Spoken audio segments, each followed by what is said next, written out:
présents. Bonjour mesdames et messieurs. Nous ne sommes pas très nombreux pour cette deuxième séance, mais ce n'est pas important parce qu'il me semble que les meilleurs sont là.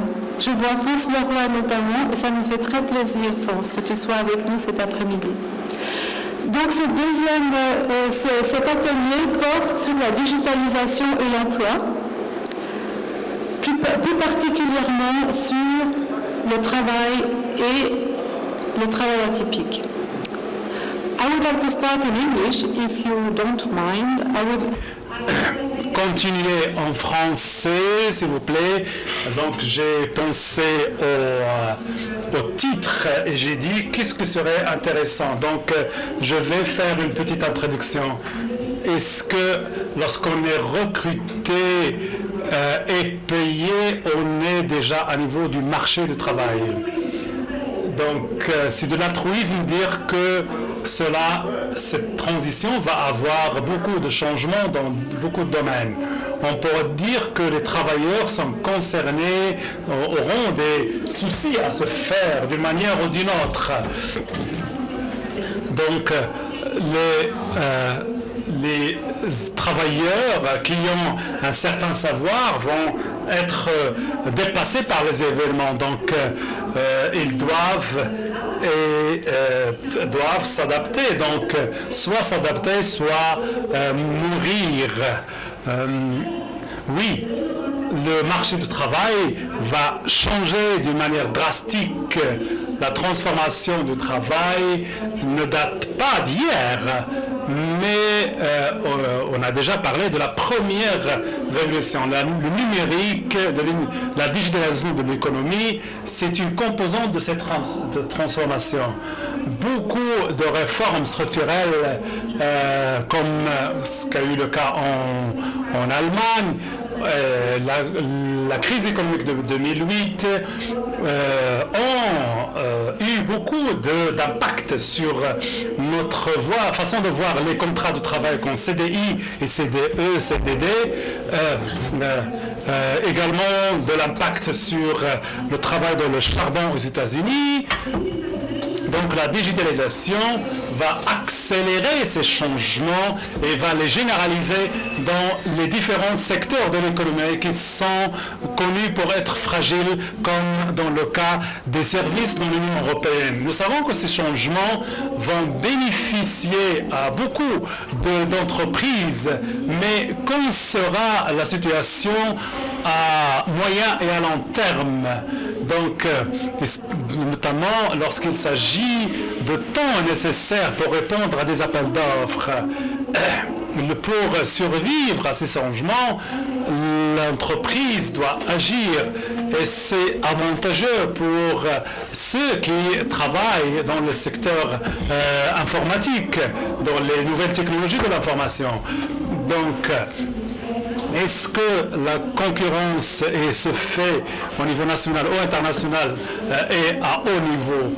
Quelle est la relation entre ces changements et les employés et les travailleurs? La question de visibilité, de manque de visibilité dans les revenus, je ne crois pas que ça va avoir beaucoup de changements. Nous devons penser également aux auto-entrepreneurs qui n'ont pas de revenus, n'ont pas d'assurance et n'ont pas de pension. Ils doivent combattre quotidiennement pour survivre. Donc, nous devons répondre à ces défis et avoir les meilleures armes pour cela. Nous faisons ça au niveau européen. Dr Max Robert va parler de ça dans notre présentation. Dans mon pays, la Suisse, on a fait beaucoup d'études dans le Parlement et dans le Conseil fédéral. Mon collègue Dominique Auri va faire une communication sur ce sujet. Maintenant, je vais donner la parole à Madame Céline Gradatour qui va nous faire une présentation sur qu'est-ce qu'il faut faire pour se confronter les changements. Elle va également nous présenter quelques idées sur comment les pairs peuvent apprendre les uns des autres et être plus agiles dans leur travail. Madame Janine Berg, qui est économiste et qui est au Bureau international de travail, va essayer de la répondre à la question de la situation et les formes du travail dans le monde. Cette session est essentiellement sur le travail atypique à travers le monde avec des exemples de France, de l'Union européenne et de la Suisse. Donc, à vous la parole, Madame Gradatour. Merci beaucoup et merci pour l'invitation à la conférence et à participer à cette session. Donc, je vais vous présenter en fait quelques éléments par rapport à un partenariat qui est en cours sur l'impact du numérique sur le marché du travail et les enjeux d'emploi. Donc, je suis Céline Gradatour, je travaille dans l'Agence française de développement, en particulier dans la division éducation, formation, emploi. Alors, l'AFD envisage de devenir un bailleur numérique, ça veut dire de transformer en profondeur tant ses modes opératoires que de former en fait ses équipes sur l'impact du numérique. En particulier en matière d'éducation, de formation et emploi, nous avons élaboré une stratégie qui vise à soutenir la transition numérique au service de sociétés apprenantes et innovantes. Ça a des conséquences importantes, donc ce volet éducation, ce volet formation. Je me concentrerai essentiellement aujourd'hui sur les questions d'emploi et de travail décent, en présentant quelques exemples français et en essayant de voir comment ça peut impacter nos réflexions sur nos opérations dans les marchés du travail au Sud. Alors, on a dans notre axe, notre feuille de route, 5 axes d'intervention assez classiques.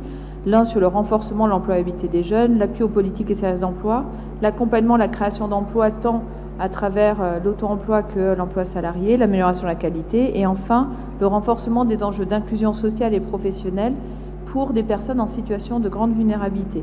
Vulnérabilité qui soit au choc politique, climatique, économique. Donc on a un fort enjeu aujourd'hui à voir comment le numérique peut améliorer nos projets, nos modes opératoires.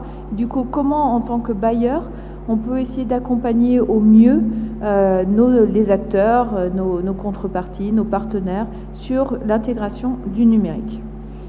Alors, on a établi un partenariat avec le CNUM et la FING, le Conseil supérieur du numérique, la Fondation Internet Nouvelle Génération, qui travaille en fait avec le Premier ministre français et l'Élysée sur l'impact du numérique, sur différentes actions du gouvernement, tant en termes d'éducation, en termes d'emploi, que l'impact de l'intelligence artificielle.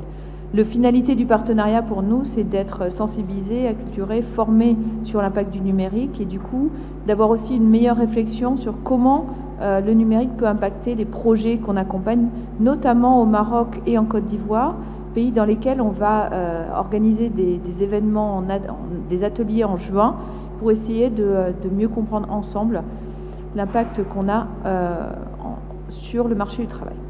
Première grande étape, le numérique nous encourage à être très modestes parce qu'on ne sait pas. Donc la première grande étape, c'est d'observer, de se donner les moyens d'observer les transformations du travail et de l'emploi. Alors souvent on se pose la question de le numérique, est-ce qu'il crée ou est-ce qu'il détruit les emplois ? Concrètement, ce n'est pas aussi simple que ça. Il y a un dernier rapport du Conseil d'orientation pour l'emploi en France qui dit qu'il y a moins de 10% finalement d'emplois existants qui sont susceptibles de disparaître dans un contexte d'autonomisation et de numérisation. En revanche, 50% des emplois existants vont évoluer fortement et du coup, ça induit en fait des ajustements majeurs sur les compétences attendues et les métiers. Quand on regarde l'impact du numérique, encore une fois, sur l'emploi, on voit bien qu'une approche seulement quantitativiste de création, destruction d'emplois n'est pas suffisante parce que ça ne permet pas de saisir du coup les enjeux de recomposition des chaînes de valeur, les nouvelles divisions du travail, la recomposition des métiers. Et donc ça implique aussi une approche beaucoup plus qualitative sur les formes de polarisation et la création de richesses.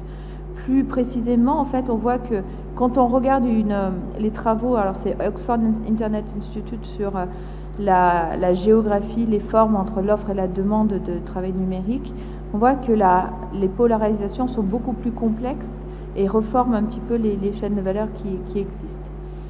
On voit aussi qu'aujourd'hui, on parle beaucoup de emploi-travail.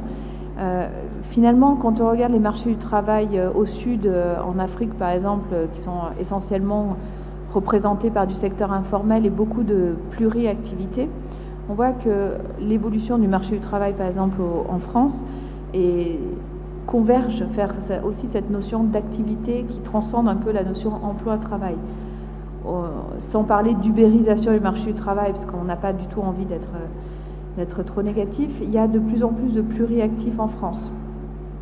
Quelqu'un qui a un métier dans la restauration, qui va être chauffeur Uber la nuit, voire mettre son appartement en Airbnb le week-end, etc., ou éventuellement travailler pour Deliveroo pour ajuster les fins de mois. Donc cette pluriactivité, c'est une réalité.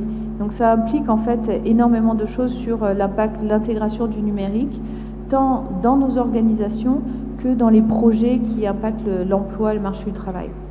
Il y a eu un rapport qui a été publié par la FING qui s'appelle Transition et qui réfléchit à comment le numérique va impacter notre rapport au travail et le fonctionnement de nos organisations. Et quand on dit organisation, c'est au niveau d'une nation, comme la France par exemple, mais aussi au niveau de l'Agence française de développement, au niveau de vos services de l'emploi, au niveau des ministères, etc. En effet, alors je vais essayer d'être plus rapide, mais il y a 7 leviers en gros du numérique et de leur impact sur l'économie.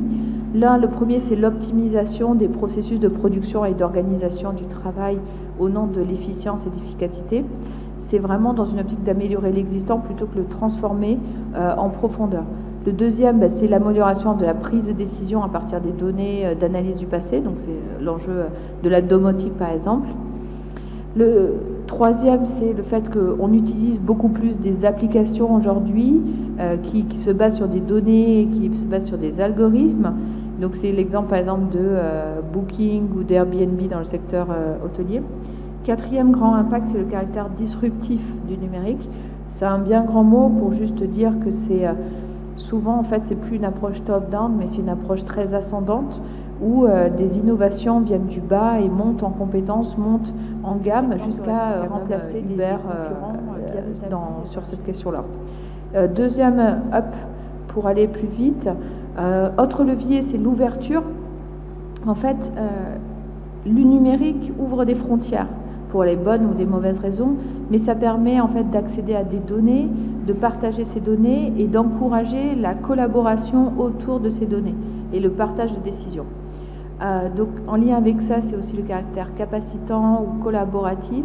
Ça encourage des échanges et des pratiques de pair à pair beaucoup plus horizontales que seulement verticales de prise de décision. Et enfin, agile, et c'est ce qu'on essaye, on se dit toujours l'AFD devrait être un partenaire agile, c'est essayer de voir comment on peut être dans nos projets, avec nos contreparties clients, un peu plus adaptatif et un peu plus incrémental.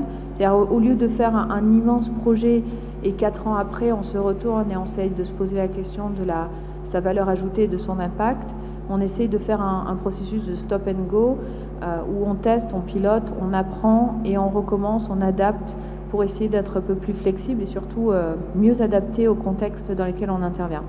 Alors comment on essaye de capter? L'enjeu est vraiment de gagner en flexibilité. Il y a différents enjeux qui peuvent impacter notamment les observatoires des marchés du travail ou de branches dans les pays comme le Maroc, la Côte d'Ivoire ou autres. C'est d'essayer d'avoir une observation plus fine des usages du numérique.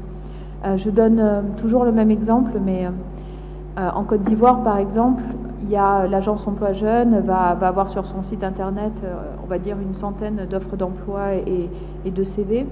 Là où juste à côté, il y a un entrepreneur du numérique qui a créé une boîte qui, en l'espace d'une semaine, arrivait à avoir 18 000 bêta-testeurs. Pourquoi? Parce qu'il y avait un usage un peu plus flexible aussi des modes de recherche d'emploi, des méthodes en fait qui sont adoptées. Sauf que cette personne-là rencontre Obama à la Maison-Blanche, mais ne va pas rencontrer l'Agence Emploi Jeunes. Donc il y a un enjeu aujourd'hui pour des services de l'emploi et des acteurs publics ou l'AFD, tout bailleur qui intervient sur ces questions-là, à capter en fait ces évolutions, à mieux les observer et à mieux les intégrer dans nos pratiques. Il y a aussi un vrai enjeu d'exploitation des données. Alors pareil, je pense que je prêche des convaincus, mais quand on travaille sur l'emploi, le travail, là on est face à une montagne qui est des enquêtes avec tout leur caractère confidentiel. Et du coup, finalement, on est dans une solution où on a beaucoup de données du marché du travail, mais pas forcément une réflexion très fine sur leurs usages pour des fins de politique ou de pilotage des politiques. Et donc ça aussi, c'est quelque chose qu'on pense, en tout cas, qui peut avoir un énorme impact, c'est encourager l'ouverture des données, bien sûr une ouverture contrôlée, données du secteur public, données des acteurs privés, des branches du patronat, pour avoir une meilleure analyse et donc des outils plus productifs du marché du travail, donc à la fois des compétences demandées par les secteurs privés et du coup une évolution de l'offre de formation en conséquence. Donc gros volet sur l'offre-formation, deuxième gros volet sur l'employabilité. On voit bien qu'il y a un vrai enjeu qui est que la fracture numérique, ce qu'on disait il y a quelque temps entre les générations, entre les personnes un peu plus âgées et les personnes plus jeunes, c'est pas aussi simple que ça aujourd'hui. Il n'y a pas une fracture, il y en a plusieurs qui ne sont pas que générationnelles, mais aussi sociales, territoriales. Donc il y a un vrai enjeu à travailler sur cette médiation numérique, c'est-à-dire ne pas laisser quelqu'un au bout du chemin, etc. Et donc ça veut dire que l'apprentissage de ces nouvelles compétences doit être pour tout le monde et en permanence. On va être, je pense qu'on va tous être amenés à faire évoluer nos métiers en profondeur dans les années à venir. Ça veut dire qu'on va devoir tous apprendre et apprendre à apprendre ensemble. Donc c'est des massifications des besoins en compétences et en médiation numérique qu'il faut accompagner. Donc ça c'est un grand axe de notre intervention en tant que bailleurs dans les pays ou dans les marchés du travail au Sud, c'est comment accompagner ces besoins en compétences en termes de formation professionnelle initiale et continue pour accompagner des trajectoires professionnelles qui évoluent profondément. Donc, ce qui est aussi important à comprendre, c'est que même si on doit intégrer le numérique dans nos pratiques, ça ne veut pas dire qu'on va tous être des spécialistes EdTech ou des geeks en puissance. Ce n'est pas forcément ça, mais ça veut dire avoir des compétences numériques de base qui nous permettent d'être flexibles et d'adapter nos métiers. Et donc ça veut dire aussi renforcer, mais ça, les soft skills des jeunes qui arrivent sur le marché du travail, dans leur capacité à entreprendre avec les autres, à agir avec et à apprendre ensemble. Et donc être beaucoup plus acteurs de ces transformations. Alors, il y a un vrai enjeu dans tout ça qui est l'inclusion en fait de tout le monde. Donc c'est vraiment d'arriver à toucher toutes les populations et même celles qui sont les plus éloignées. Il y a différentes possibilités pour cela. On essaye de tester l'idée de tiers-lieux ou de Fab Lab qui intégrerait en fait des acteurs, des artisans par exemple du bâtiment et autres qui ne sont pas forcément très bien formés sur le numérique, avec des jeunes de l'université qui permettent de travailler avec eux sur leurs pratiques. Les artisans du bâtiment, ils ont des super bonnes connaissances des métiers, du terrain et des besoins. Les étudiants universitaires, ils ont peut-être une meilleure connaissance de comment développer des produits et les développer dans les chaînes de valeur. Et donc, comment faire travailler tout ce beau monde ensemble à travers des tiers-lieux au niveau local qui permettent justement de s'appuyer sur les compétences des uns et des autres. Il y a aussi un énorme enjeu et qui est compliqué sur la certification. On voit que ces compétences-là numériques sont très granulaires et dynamiques. Elles évoluent en profondeur. Ce n'est pas des nouveaux métiers, c'est plutôt des modules dans les métiers qui existent. Donc c'est arriver à certifier en fait ces compétences nouvelles au fur et à mesure du développement des parcours. Alors là, il y a pas mal de choses aussi qui sont intéressantes. Il y a notamment IBM qui crée un système d'open badge qui permet de certifier vos compétences, mais pas que des compétences professionnelles, qui sont aussi liées à votre investissement associatif ou autre. Et il y a ça, ce type d'approche se développe beaucoup au niveau territorial. J'ai pris l'exemple de Badjan, la Normandie, mais c'est assez intéressant là-dessus pour dire au niveau d'un territoire, la région va accompagner les individus dans la certification de leurs compétences aussi diverses et variées. Enfin, sécuriser les trajectoires professionnelles. Alors la collègue du BIT va rentrer plus en détail, mais en gros, il y a un vrai enjeu de précarisation des travailleurs. Je pense aux fermes à clic qui sont notamment en train de se développer à Madagascar. Donc ça veut dire qu'arriver à adapter des programmes de formation professionnelle, de protection sociale, etc., de dialogue social, qui soient adaptés à cette nouvelle forme de travail. Mais et idem sur encore plus dans les marchés du travail du Sud, secteur informel, c'est d'arriver à travers l'outil numérique peut-être à mieux informer, à simplifier des démarches, notamment par exemple sur le statut d'auto-employeur en Côte d'Ivoire, développer des systèmes de protection sociale adaptés et monter en compétence en fait ces travailleurs. Donc je parle pas, mais il y a des nouvelles formes alternatives de collectifs au travail, notamment quelque chose sur les coopératives d'activité d'emploi qui permettent de transférer en fait de l'information à ces individus et de mieux en fait renforcer leur pouvoir de négociation ensemble. Et ça, c'est des choses sur lesquelles on aimerait, on travaille beaucoup. Et après, il y a aussi beaucoup de choses qui sont développées en France, et là, c'est très franco-français, sur le compte personnel d'activité, qui est un portefeuille en fait de droits, et du coup qui est développable avec de droits et de services, qui permettent aussi d'évoluer beaucoup plus finement et de manière plus flexible au niveau professionnel. Et enfin, les conséquences sur le service d'emploi et les enjeux d'orientation. Alors, il y en a plein, et c'est pour ça qu'on s'intéresse autant à l'impact du numérique, en particulier pour les services publics de l'emploi. C'est un vrai enjeu sur les démarches administratives, l'information, etc. Ça permet d'avoir des outils qui sont beaucoup plus fins. En France, toujours, il y a un site sur l'Emploi Store ou mez.fr qui est vraiment d'être beaucoup plus à l'aise sur les démarches administratives, où il y en a beaucoup en France, en gros, et donc d'essayer d'avoir une vision plus claire sur ce à quoi on est éligible et pas.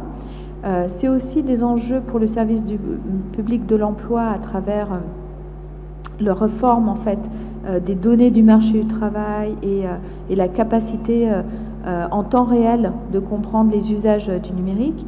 C'est aussi une possibilité de bénéficier de l'innovation en fait d'acteurs peut-être plus petits et plus agiles. Donc je prends toujours l'exemple de la Fabrique ou de l'Emploi Store où en gros un acteur comme Service public de l'emploi français, Pôle emploi, va travailler avec des acteurs innovants et va les incuber pour apprendre de l'intérieur avec leur démarche, leur mode opératoire, des bonnes pratiques et d'innover donc ensemble. Donc au lieu de créer un département recherche de Pôle emploi, ils vont s'appuyer sur des structures innovantes, des startups qui ont déjà la capacité et qui vont les faire bouger de l'intérieur. Donc ça, c'est des choses sur lesquelles, pareil, on travaille en Côte d'Ivoire, au Nigeria et en Afrique du Sud pour faire rapprocher des startups assez innovantes, notamment sur les données du marché du travail et des acteurs services publics de l'emploi. Voilà. Donc ça, c'est un exemple. Il y a aussi beaucoup de choses à faire sur tout ce qui est orientation. C'est pas évident de comprendre en fait les métiers qu'on peut faire ou les emplois qu'on peut occuper sur la base des formations qu'on a développées. Et du coup, il y a beaucoup de choses qui peuvent être faites sur le partage d'informations sur la mobilité professionnelle ou renforcer en fait des échanges de pair à pair au sein des services de l'emploi, avec notamment des services de mentorat entre des personnes en poste et des jeunes candidats. Voilà, j'espère que j'ai été relativement... j'ai essayé d'aller vite. Encore une fois, c'est un partenariat qui est en cours. C'est pour ça aussi que je vous ai donné autant d'exemples qui viennent plus du nord que du sud. C'est parce qu'on vient juste de démarrer et on a comme ambition que les ateliers qu'on va organiser au Maroc et en Côte d'Ivoire vont nous apporter beaucoup plus d'éléments sur, en gros, est-ce que c'est une énorme utopie, tout ce qu'on vient de dire, sur la transformation, ou est-ce qu'il y a des réalités et ça fait écho à certaines problématiques importantes, notamment au Maroc et en Côte d'Ivoire.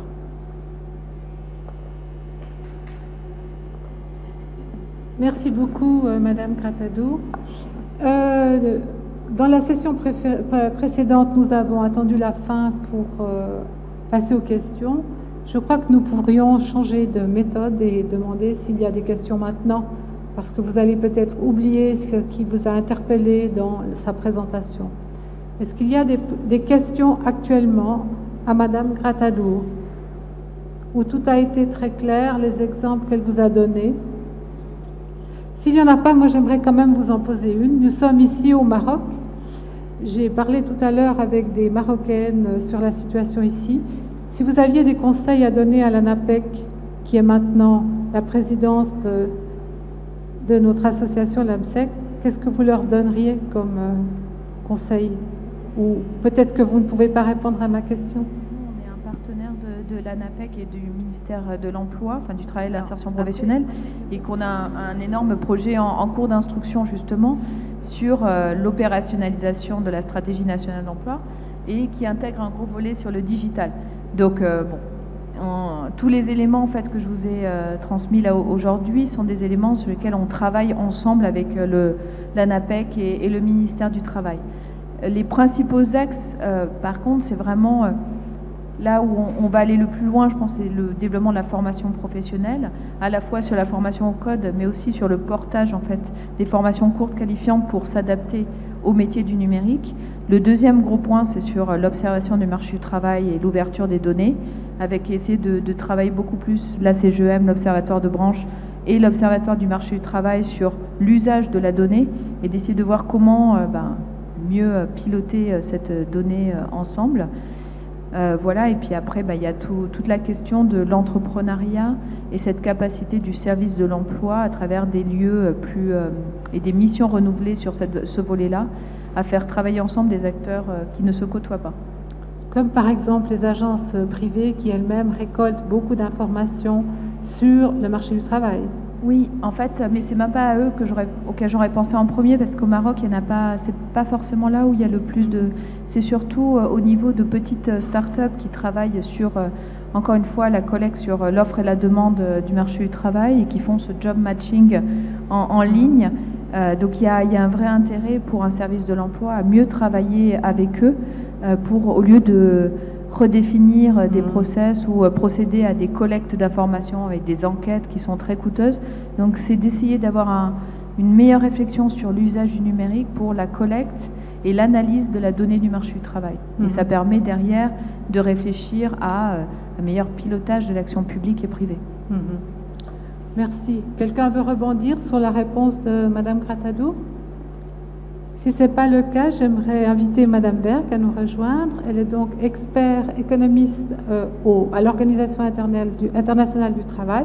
Et elle va nous présenter une étude très importante qui a été réalisée et publiée il y a plus d'une année déjà. C'est à vous, Madame Berg. Good afternoon, and thank you for the... Bonjour et merci pour m'avoir accueilli ici. Je suis ici pour vous présenter un rapport sur le travail atypique. Des copies de ce rapport sont disponibles dans cette salle et donc j'espère que ma présentation va vous inspirer plus d'intérêt à ce sujet. Donc nous avons écrit ce rapport bien sûr la base de la demande de nos partenaires, les partenaires du BIT, du Bureau international du travail, et également nous avons travaillé sur des pratiques non formelles, non typiques de le travail. Donc nous avons eu une rencontre d'experts sur le sujet et qui ont fait la conclusion que cela existe, mais non seulement que cela existe, mais que cela ne doit pas être la règle dans l'emploi. Et on comprend la flexibilité prônée par les entreprises, mais dans notre travail, on parle de la question de l'emploi temporaire. Il y a des travailleurs formels qui ont un emploi temporaire, mais bien sûr, ça touche également les travailleurs informels qui font un travail informel pour différents secteurs à titre temporaire. Nous avons également examiné le travail à temps partiel et sur appel, et donc des gens qui travaillent moins de 30 heures par semaine, mais également une nouvelle forme de petites heures, d'heures très limitées de travail sur appel, ce qu'on appelle les contrats à 0 heure. Nous avons également examiné la relation d'emploi multipartite avec des agences de travail intérimaire ou temporaire, avec bien sûr 3 parties impliquées dans cette relation. Et il y a également une 4e catégorie qui implique des relations de travail déguisées avec un emploi économiquement indépendant. D'avoir les bonnes pratiques dans les questions de la question sociale, la question de la promotion de l'emploi, mais également comment mieux soutenir les travailleurs dans un cadre légal prédéfini. Donc, bien sûr, nous savons qu'on peut avoir les meilleures lois du monde, mais l'exécution peut laisser à désirer sur le terrain.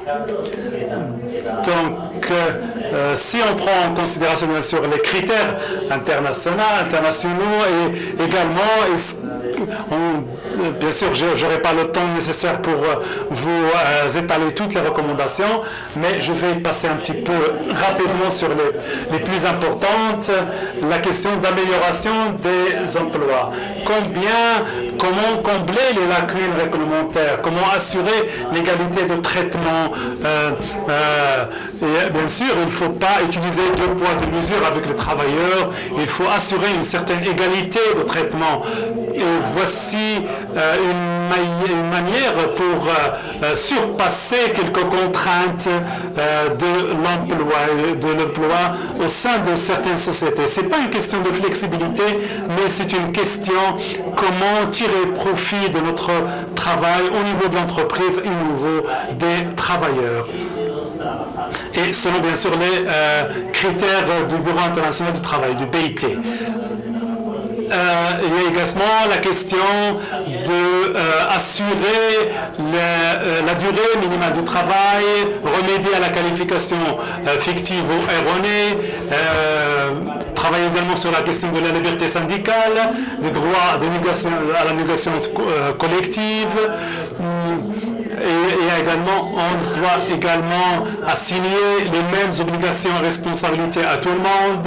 Comment restreindre le recours à l'emploi atypique que nous avons expliqué auparavant. Restreindre ce recours doit être bien sûr dans les normes et selon la législation. J'ai épuisé le temps qui m'a été donné et donc voici donc la dernière photo sur mes slides, juste pour vous donner un air plus joyeux à notre travail et pour faire passer également les recommandations que nous avons faites. Merci beaucoup. Merci beaucoup, Madame. Maintenant au cœur de notre réflexion sur les conséquences de la digitalisation sur le travail et sur les contrats de travail. Différents pays essaient de trouver des solutions à cette problématique et l'Union européenne elle-même a déjà, je crois, voté des recommandations, des règlements et le docteur Max Hubert de la Commission européenne va vous présenter ce que la Commission nous prépare. Merci.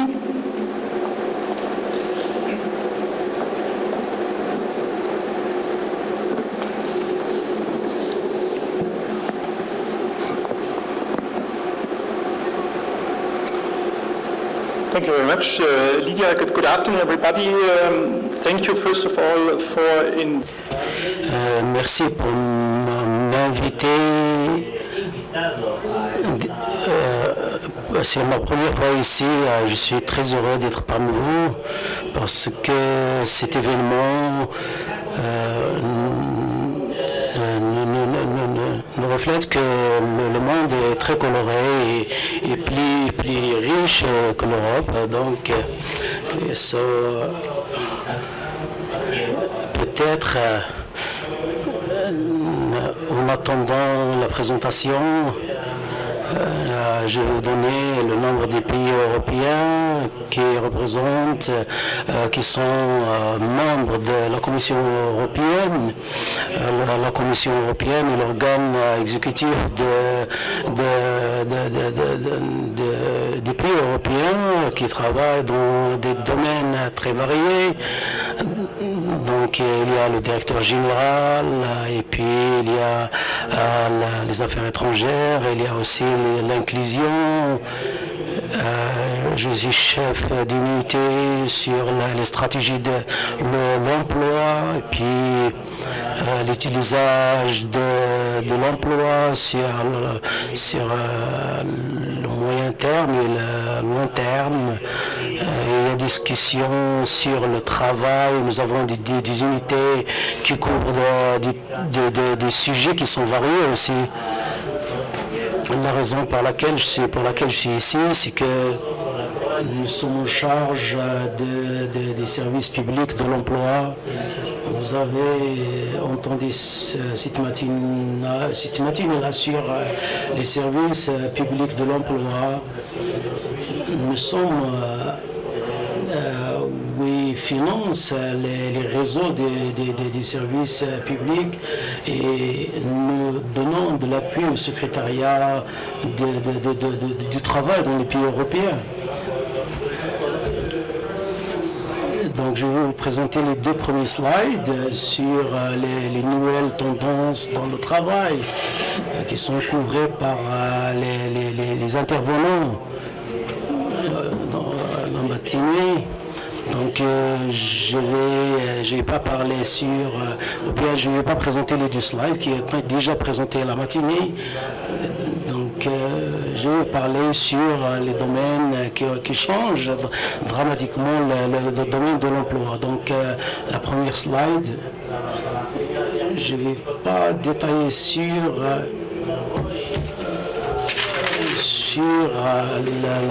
le slide qui parle sur les effets néfastes sur l'emploi dans l'Union européenne. Je crois que en novembre dernier, ensuite, une recommandation a été votée, a été approuvée par les gouvernements de l'Union européenne. Donc le pilier a 28 principes importants, bien principaux de cette politique européenne. Donc, comme vous voyez sur cette slide, c'est que donc on a un cadre de référence.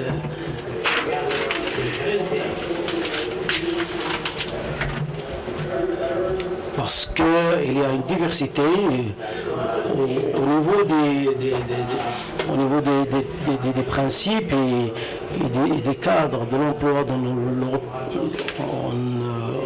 l'Union européenne. Donc,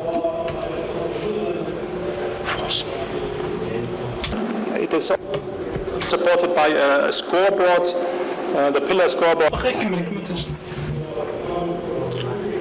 Donc, il y a des indicateurs qui nous aident à contrôler ou bien à étudier les tendances, de la gouvernance au niveau des pays européens, parce que c'est très important d'avoir cette information-là.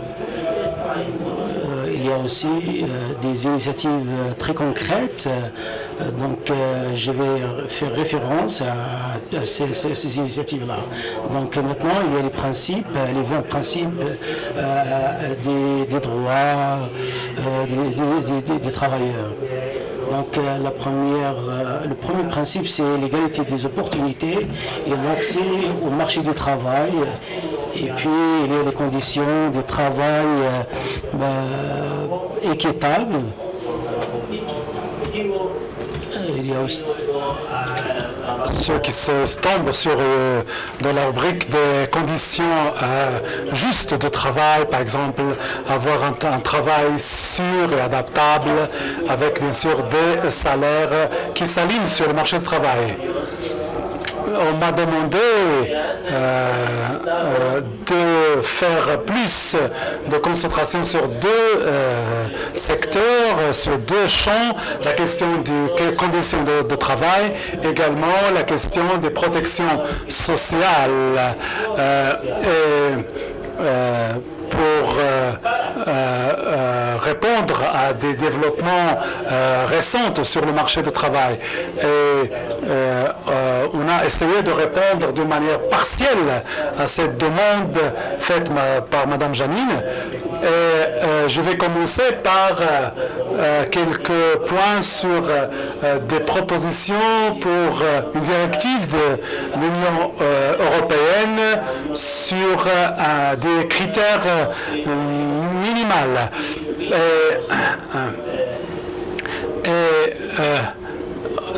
Bien sûr, on peut, dans la Commission européenne, faire des propositions sur ce genre de directive parce que c'est un instrument important pour réglementer la vie en Europe et dans les institutions européennes, au niveau, bien sûr, des États et au niveau des organisations multinationales. Tous les 28 États membres doivent, bien sûr, se conformer à ces critères. Vous avez ici quelques-uns qui en sont mentionnés. Par exemple, la durée maximale de toute période d'essai, par exemple, doit être fixée. Le numéro 3, par exemple, si vous avez un contrat 0 heure, on doit quand même avoir un minimum de prédictabilité. Ça veut dire qu'on doit prédire quelle serait la durée du travail et quel est le programme avec bien sûr une prédéfinition qui rend le travail moins précaire. Donc nous espérons que cette proposition va voir son chemin vers l'adoption pour garantir les droits d'un nombre de travailleurs. Ici, vous avez ce graphique qui montre les 200 millions de travailleurs qui sont couverts par les nouvelles lois en Europe. Également, on nous a demandé de donner un exemple de l'Union européenne sur la question des meilleures conditions de travail. Ma collègue a déjà parlé du programme SMART. SMART, c'est une coopérative en Belgique qui essaie d'aider les travailleurs, notamment les auto-entrepreneurs, pour pouvoir avoir les mêmes droits que les employés sur le plan social. Cela implique que les auto-entrepreneurs peuvent avoir la possibilité d'avoir des droits, également de travailler sous forme de coopérative et être les employés de ces coopératives pour avoir des droits, des indemnités sociales, une protection sociale. Et Smart offre d'autres bénéfices et d'autres privilèges et d'autres avantages pour les coopérants.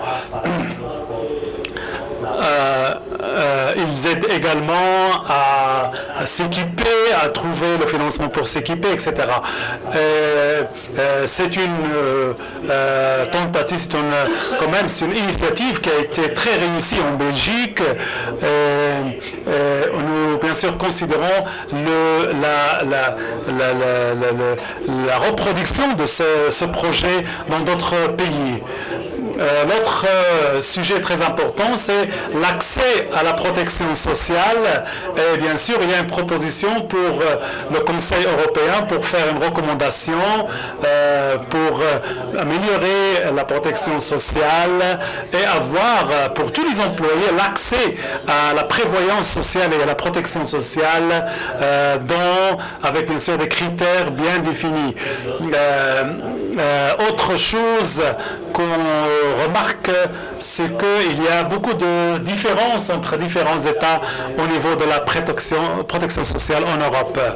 Ce que nous avons fait, c'est qu'on a proposé il y a quelques semaines, je crois que c'était en mars dernier, une recommandation. Donc on a proposé une recommandation du Conseil de l'Europe et vous voyez sur l'écran les différentes composantes de cette recommandation. C'est de, par exemple, permettre aux employés non réguliers et aux auto-employés la possibilité de souscrire à des programmes de sécurité sociale, comment bénéficier de certaines allocations familiales ou sociales. Vous savez que nous avons des financements à notre disposition, des fonds sociaux qui peuvent être intéressés par ce genre de programme. Donc, dans cette recommandation, on essaie de voir comment couvrir le maximum de travailleurs, mais également couvrir les questions de chômage, de maladie, de soins médicaux, de maternité, de paternité, également de comment aider ces employeurs à avoir des allocations sociales et comment faciliter le transfert d'un employeur à l'autre et de bénéficier de différents fonds et de différents programmes. Donc les États membres doivent faire en sorte que les programmes au niveau de chaque État soient à peu près au même niveau que dans les autres États européens. Notre proposition, comme j'ai dit, couvre le chômage, la maladie, la maternité, le handicap, les maladies professionnelles, etc. Pour les allocations de chômage, c'est vraiment la composante la plus importante dans les branches de la sécurité sociale. Et comme vous voyez ici sur le graphe, la question de chômage vient en premier lieu, ou alors en deuxième, troisième lieu, concernant les autres risques de travail. La situation en Europe est très différenciée par rapport aux États membres de l'Union européenne. Vous avez ici une liste des pays européens de l'Union européenne et la situation par rapport au travail à plein temps, au travail à temps partiel, etc. Ici, nous avons un exemple d'un État membre, le Danemark, avec la réforme récente qui a été adoptée en mai 2017, mais qui n'a pas encore été mise en application. C'est une proposition qui prévoit l'extension de la sécurité sociale aux personnes en chômage et également pour les personnes qui sont dans le secteur informel. Et également, la question du chômage a été définie en relation avec les activités plutôt qu'avec une catégorisation, une classification en tant que travailleur auto-employé ou salarié. Ça, c'est vraiment c'est un point qui a été discuté au Conseil de l'Europe. la Commission européenne, et il va être bien sûr mis au point avec les autres partenaires sociaux pour aboutir avec cette réforme. Comme j'ai dit auparavant, on n'a pas les résultats de tout ce travail parce que, comme j'ai dit, c'est très récent et que les résultats ne sont pas encore publiés. Avant-dernière slide sur la question de benchmarking au sein de la Commission européenne et surtout dans ce secteur des allocations de chômage. Au niveau de l'Union européenne, on essaie de mettre en place un indicateur de performance pour avoir au niveau de l'Europe une définition collective de la performance et de l'indicateur de performance. Dans notre pilier de notre programme, on travaille sur un benchmarking, une comparaison entre les différents secteurs en termes d'allocation de chômage. On a identifié trois étapes. La question de le temps de bénéficier des allocations, comment travailler sur les taux de remplacement et les incentives, les avantages. Nous allons identifier ici les indicateurs de performance. Et puis, il serait quelque chose de très important au niveau politique, c'est comment identifier les politiques d'emploi et également comment communiquer les chiffres sur l'emploi. Les États membres de l'Union européenne doivent se mettre d'accord sur ces indicateurs et également on doit se mettre également d'accord sur pour combien de temps les employés en chômage vont bénéficier de ces allocations de chômage et définir également la question d'éligibilité pour pouvoir en bénéficier. Voici donc quelques résultats de notre travail.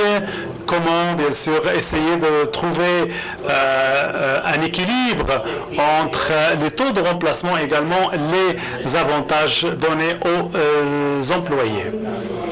Voici donc qui me mène directement vers ma dernière slide et je vais parler des étapes suivantes. Qu'est-ce qu'on va faire sur la question de la digitalisation. Nous aurons bien sûr une communication sur l'intelligence artificielle et la robotique dans le cas de la création d'emplois, la question des transitions sur les marchés de travail et la question des besoins en connaissances digitales. Donc, vous savez qu'à Bruxelles, on abrite beaucoup d'événements qui traitent de ce sujet de communication sur l'intelligence artificielle et la robotique. Et donc, si vous êtes intéressé, vous pouvez toujours venir nous voir pour faire des présentations lors de ces séminaires. Deuxième chose sur laquelle nous travaillons, c'est de mettre en place un groupe d'experts de haut niveau qui va travailler sur l'impact de la digitalisation du marché du travail. Et bien sûr, on a reçu beaucoup d'expressions d'intérêt de la part d'experts. Donc, si vous êtes un expert en la matière, vous êtes les bienvenus pour faire partie de ce groupe d'experts. Donc, ESDE, c'est l'établissement de développement social en Europe qui fait des publications chaque année et donc il va réserver 5 chapitres de sa publication pour juin 2018 à cette question de digitalisation. Je crois qu'au début de juin ou peut-être début juillet, on aura cette publication et bien sûr, vous savez que le network européen, le réseau européen sur le travail publie beaucoup de sujets sur la question du numérique et beaucoup d'autres sujets assimilés. Pour MMFF, c'est un cadre de travail multi-facettes qui parle de la question des challenges, des défis liés au numérique, comment digitaliser le travail. Pendant 7 ans, nous avons fait une prévision sur ce que nous allons dépenser pour digitaliser nos secteurs. Donc c'est un moment très crucial pour nous parce qu'on a quand même fait beaucoup de travail dans ce sujet au niveau de l'Union européenne. Et nous nous concentrons beaucoup sur comment mieux soutenir les différents secteurs pour mieux faire face au numérique dans le futur. Bien sûr, vous savez que ça nécessite beaucoup d'argent. Enfin, nous allons le projet OCDE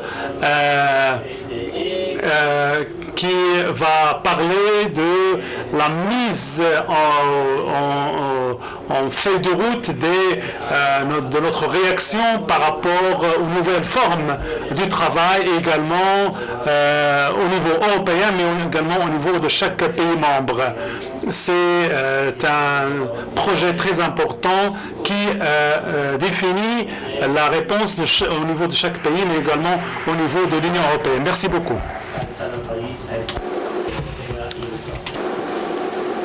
Merci donc à Max Hubert. C'était vraiment très intéressant de voir comment l'Union européenne s'active pour répondre, je dirais, dans les meilleurs délais à ces grands défis en matière de changement des conditions de travail. Vous aurez maintenant la réponse d'un beaucoup plus petit pays et vous verrez comment lui-même s'active ou ne s'active pas pour donner des réponses à cette situation. Dominique Horry, économiste chez OSECO, donc en Suisse, qui est mon collègue.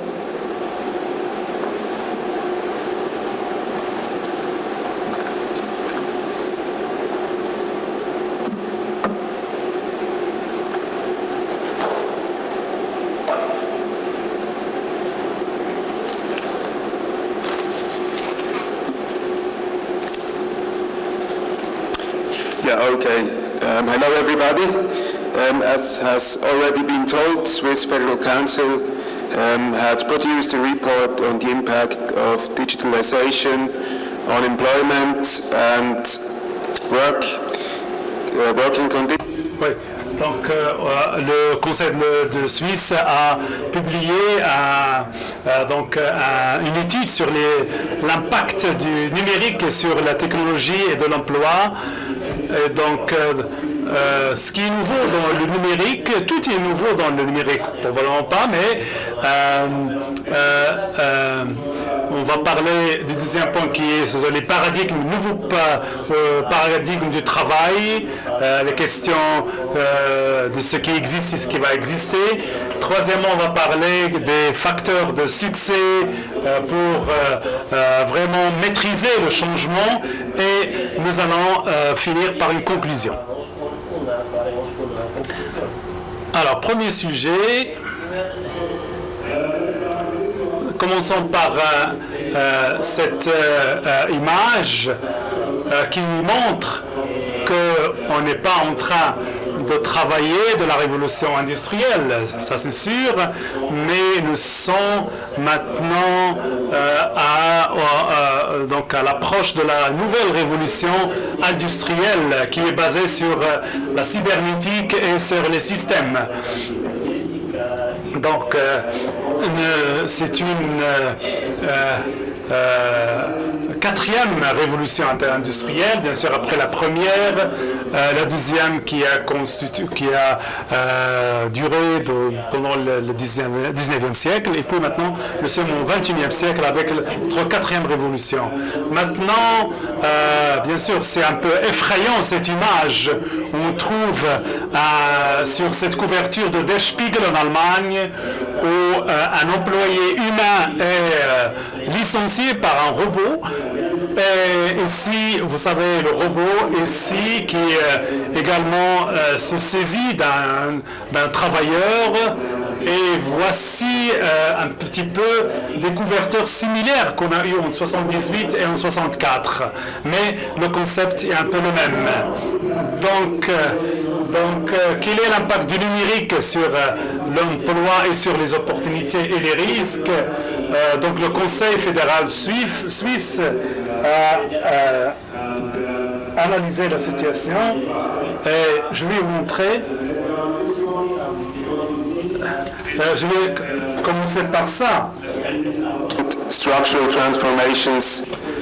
Avec bien sûr toutes ces transformations qu'on a eues depuis les années 60. Dans beaucoup de pays, le secteur des services est celui qui a connu beaucoup de changements. C'est le secteur tertiaire. Donc, même si on a beaucoup de transformations dans le marché du travail, ce marché a pu quand même s'adapter, notamment dans le secteur primaire et secondaire. Donc, ça n'a pas eu beaucoup d'impact sur le chômage. Maintenant, essayons de voir de plus près par groupe de postes dans un travail. Regardez ici, vous avez des pourcentages pour la tranche des managers, des gérants, des professeurs académiques, des techniciens, des professionnels. Et on peut voir qu'on a moins de personnel de bureau administratif, avec bien sûr le numérique. On a également moins de métiers artisanaux. On n'a pas observé beaucoup de changements dans le marché du travail pour certains postes, comme les professeurs académiques par exemple. Il n'y a pas une tendance baissière. Donc ce qu'on observe, c'est qu'on a juste une diminution du métier, surtout pour les gens qui ont moins de qualifications. Et vous avez ici les chiffres de diminution dans les secteurs qui nécessitent un bon niveau de qualification. Donc on appelle ça la polarisation, la polarisation du travail et comment cela a vraiment une tendance vers le plus qualifié plutôt que les moins qualifiés. Donc on doit être en mesure de donner plus de qualifications à ceux qui n'en ont pas. Ici, une autre manière de voir quels sont les changements en termes de distribution de travail, une comparaison entre 1996 et 2015. Et ce graphique montre ce changement important qui vient de se produire en termes de travaux. Par exemple, les travaux ou des missions ou des tâches qui sont routinières. Par exemple, des travaux qui nécessitent un travail cognitif ou intellectuel, etc., ou manuel. Pour les nouveaux paradigmes de travail en Suisse, vous savez que le développement technologique facilite la flexibilité au travail, avec bien sûr la question de l'endroit de travail, le lieu de travail, le temps et les opérations. Maintenant, on peut travailler là où on veut, on peut travailler chez soi, dans un café, mais maintenant, bien sûr, il s'agit du travail et non pas du lieu de travail.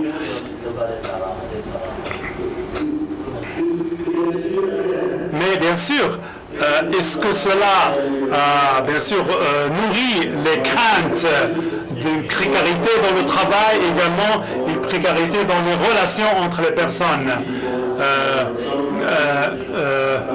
Il y a des gens qui maintenant travaillent seuls dans des endroits, mais cela peut constituer une forme de précarité, notamment avec des contrats à durée déterminée, avec des salaires moins importants, et également cela n'est pas une tendance partout dans le monde. Maintenant, nous allons regarder de plus près l'importance de ces paradigmes nouveaux du travail. Donc, les relations traditionnelles de travail restent toujours en premier lieu et il n'y a pas beaucoup de changements entre 2005 et 2017. 80% des employés préfèrent bien sûr avoir des relations au travail avec les collègues. La même chose donc en 2017. Et puis le changement de la réalité, c'est vraiment les conditions de travail à distance. Il y a également quelques changements en termes de contrat de travail en CDD, en contrat à durée déterminée, notamment les contrats de moins de 6 mois. Donc, quels sont les défis posés maintenant? Le défi numéro 1, c'est la distinction entre les employés et les auto-entrepreneurs dans plusieurs pays, comme en Suisse. Il y a beaucoup de gens qui parlent de Uber comme exemple. En Suisse, les individus sont des auto-employeurs lorsqu'ils ont un emploi qu'ils ont créé pour eux-mêmes, avec une liberté de disposer de ce travail et également avec bien sûr des risques qu'on peut courir en tant qu'auto-entrepreneur. Il y a également d'autres différences en termes de commercial, en termes de relation avec le client. Maintenant, Uber est acculé à fournir de la protection sociale à ses employés, mais on ne sait pas comment ça va finir dans d'autres pays. C'est pas une bonne situation parce qu'on doit également avoir ce business model en Suisse. Vous savez que c'est quelque chose de récent qui se produit encore en Suisse. Maintenant, parlons des facteurs de réussite pour mieux maîtriser le changement. En Suisse, on a essayé de saisir les opportunités, de minimiser les risques, et cela, bien sûr, repose sur des piliers que nous considérons importants. Nous avons, bien sûr, la question des taxes, des impôts qui ne doivent pas être trop élevés. Bien sûr, nous devons travailler sur la recherche et développement. Nous devons maintenir la grande perméabilité du système éducatif. Nous devons bien sûr avoir un partenariat social entre les différents partenaires. Nous devons également avoir des pratiquants individuels dans plusieurs secteurs de travail et également de travailler sur la flexibilité du marché du travail. Également, il faut avoir une politique de marché du travail plus proactive.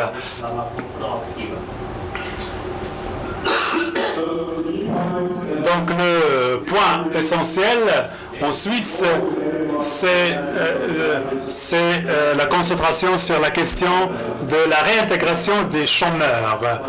Cela veut dire que lorsque quelqu'un qui perd le travail doit avoir une consultation pour retrouver le travail, il doit également pouvoir subir des formations adéquates. Et l'idée, c'est d'improver l'employabilité des gens. Monsieur Scheer de l'OCDE a dit que le chômage met les gens devant la responsabilité pour avoir plus de flexibilité dans le travail. Maintenant, je vais parler du dernier point de ma présentation. C'est vraiment un défi qu'on appelle la flexi-sécurité ou la flexibilité et la sécurité sociale. Donc, pour la sécurité sociale, est définie comme une concentration sur les allocations données aux gens qui font face à des difficultés dans leur travail, que ce soit pendant ou après le travail. Et également pour la flexibilité, il faut avoir comme objectif différents types de travail. C'est un système qui est capable de s'adapter au changement et également, et on prend ici également l'exemple d'Uber et d'autres plateformes nouvelles.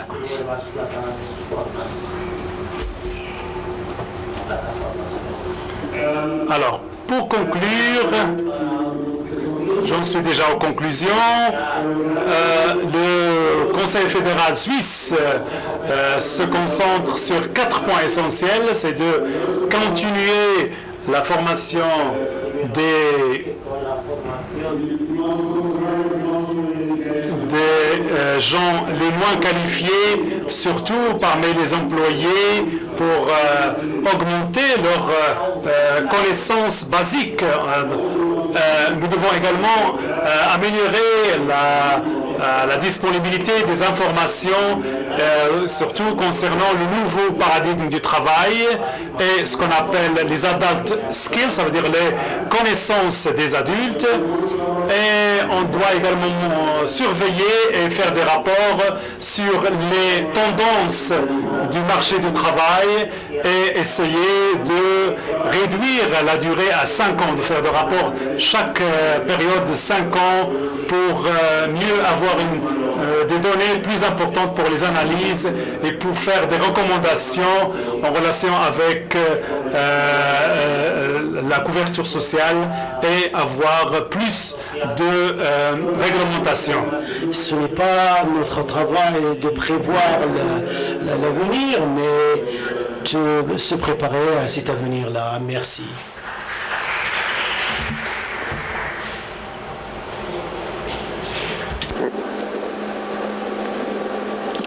Thank you. Merci Dominique. Est-ce qu'il y a des questions pour Dominique? There are no questions. Il n'y a pas de questions.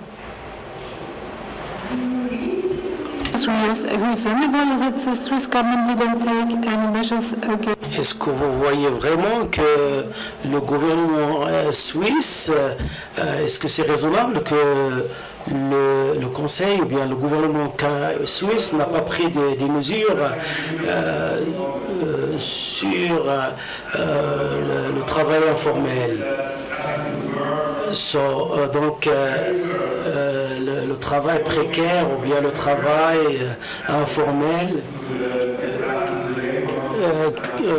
peut aider les gens à revenir sur le marché du travail et trouver un boulot. Si on dit que les gens sont coincés dans le travail informel, donc il faut trouver des solutions, mais ce n'est pas toujours le cas. Madame Berg, s'il vous plaît. Est-ce que vous avez fait des études en Suisse sur ces plateformes numériques, par exemple, des entreprises qui reposent sur des plateformes comme Uber? Est-ce que... Non, nous prévoyons de faire ces études. On va le faire l'année prochaine. Hein? Merci. Je crois qu'il n'y a pas d'autres interventions. Non. Il y a quelqu'un derrière, là-bas? Oui? Voilà. Est-ce qu'il est possible de lui donner un micro pour faire son intervention?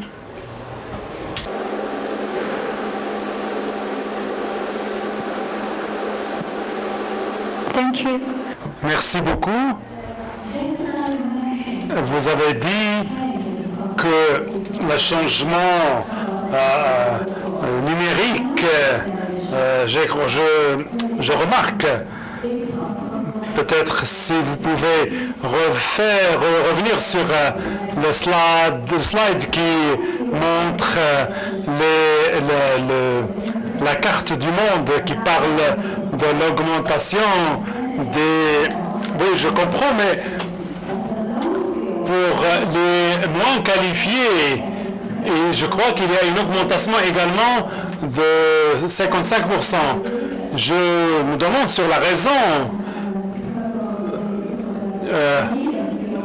pour les modérément qualifiés ou les qualifiés moyens. Comment on va traiter cette question? C'est une bonne question. On a eu un déclin dans les travaux avec une qualification moyenne, mais ce n'était pas vraiment très rapide. En Suisse, nous avons des marchés d'un système d'éducation qui est orienté vers le travail. Et ça, c'est la mise à niveau que nous avons fait devant les 20 dernières années. Les gens ont reçu des formations, ils se sont auto-éduqués, instruits. Cela veut dire que nous n'avons pas une polarisation, mais nous avons une mise à niveau, pas pour tout le monde, mais pour une frange très intéressante parmi la force du travail. Mais il est également vrai que nous avons une augmentation des travaux non qualifiés, c'est une réalité. Par exemple, on a vraiment beaucoup de besoins de travaux non qualifiés. Et par exemple, dans la question, donc le secteur hôtelier, et je crois que dans 20 ans, on aura encore une augmentation de ce secteur qui nécessite une qualification basse. Je crois que c'est une question très fondamentale, la question de qualifié, moins qualifié, etc. Les emplois sont tous importants, donc, mais on doit juste s'assurer que les gens qui travaillent ont des bonnes conditions pour travailler, une bonne protection sociale. Je crois que dans le système suisse et d'autres pays européens, le plus important, c'est que ces gens ont la possibilité de faire des conventions collectives, ils sont protégés et qu'ils ont le salaire minimum. Par exemple, on peut penser aux banquiers, on n'a pas juste besoin de banquiers, mais on a besoin de personnes qui peuvent nettoyer, cuisiner, etc. Je crois que notre objectif essentiel, c'est de décider qu'est-ce qu'on peut faire avec les personnes moyennement qualifiées s'ils vont occuper des postes moins qualifiés et recevoir des salaires moins importants. Ça, c'est vraiment l'aspect le plus important dans cette question. Est-ce que vous avez d'autres commentaires ou questions sur ce sujet? Puisqu'il n'y a pas d'autres interventions, je remercie les panélistes, je remercie les participants qui se sont intéressés à ce sujet. Et on m'a dit qu'on doit se réunir à 8 heures du soir pour ceux qui vont participer au dîner de gala. Donc, s'il vous plaît, soyez au rendez-vous à 8 heures pour pouvoir aller participer à ce dîner de gala. Merci beaucoup. J'espère vous voir tous dans 2 ans. Donc, dans notre prochaine conférence. Demain, nous aurons le rapport sur les travaux de ces ateliers. Merci beaucoup.